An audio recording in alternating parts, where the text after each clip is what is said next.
If you enjoy romance stories built on tension, chemistry, and emotional depth, this is one of the most iconic modern classics in the genre.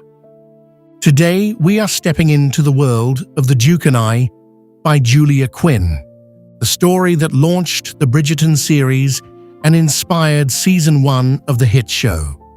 Set in the elegant world of Regency London, this story begins with a simple idea: a fake relationship.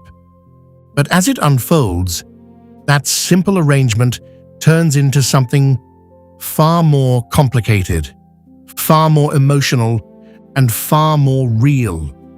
Daphne Bridgerton is everything society says a young woman should be: kind, intelligent, well-mannered.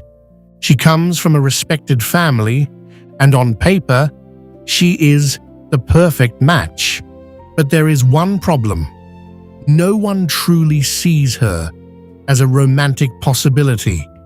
She is liked, she is trusted, she is even admired, but not desired. As the social season progresses, she begins to worry that she will be overlooked entirely.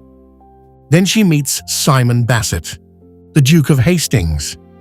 Simon is everything the world values: wealthy, powerful, confident, but unlike everyone around him, he has no intention of marrying. His past shaped that decision. A painful childhood and a deep emotional wound have led him to make a firm choice: no marriage, no children.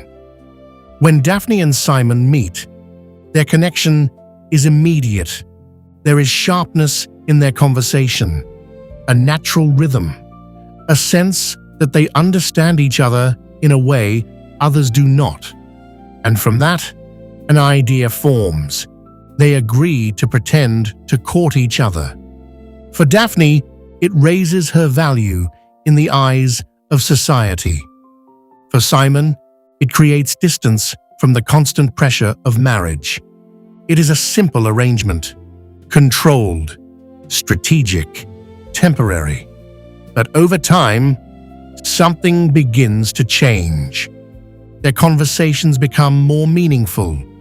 Their presence in each other's lives becomes more consistent, and the line between performance and genuine feeling begins to disappear. What started as a plan slowly becomes something real, and that is where the true conflict begins. Daphne wants love. She wants connection. She wants a future that includes family.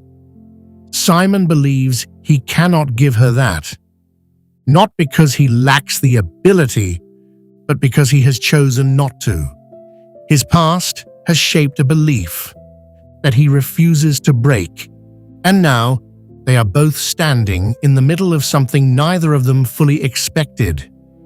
A relationship that feels real, but is built on opposing truths.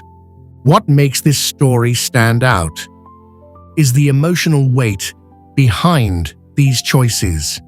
This is not just about attraction. It is about identity, control, fear. Daphne represents clarity, warmth, a willingness to move forward.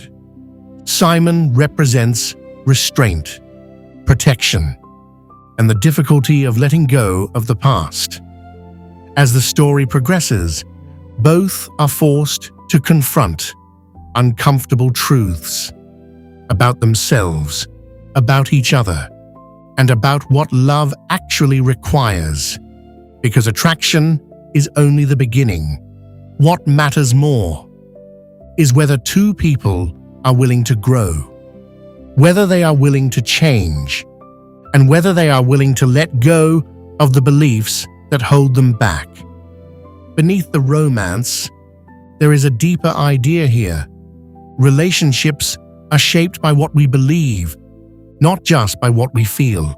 Unspoken fears, past experiences, and internal rules quietly guide decisions, And unless those patterns are faced directly, they continue to control the outcome. At its core, The Duke and I is built on a simple premise. Two people enter a relationship for practical reasons. But as their connection grows, they are forced to confront something much deeper.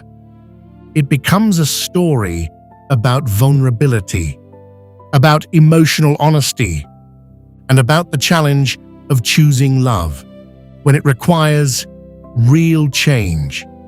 If this story pulled you in, the full book adds even more depth. You get their inner thoughts, more detailed conversations, and a richer emotional experience. The Duke and I is more than just a romance.